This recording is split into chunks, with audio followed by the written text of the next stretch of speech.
अस्सलाम वालेकुम रहमतुल्लाहि वबरकातुहू। अगर किसी नबी का मिलाद मनाना जायज़ होता तो हजूर सल्लल्लाहु अलैहि वसल्लम अपने से आने से पहले वाले जो अम्बिया हैं उनका मिलाद मनाते।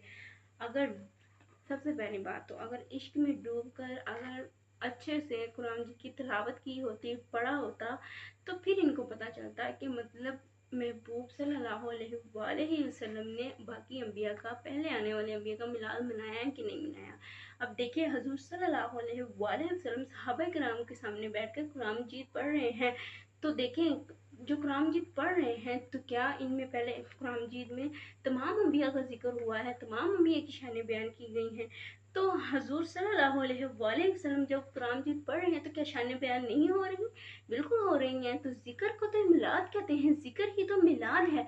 तो अब देखें हजूर सल्लल्लाहु अलैहि वसल्लम ने जुमे के दिन को अफजल करार दिया, क्योंकि इस दिन हजरत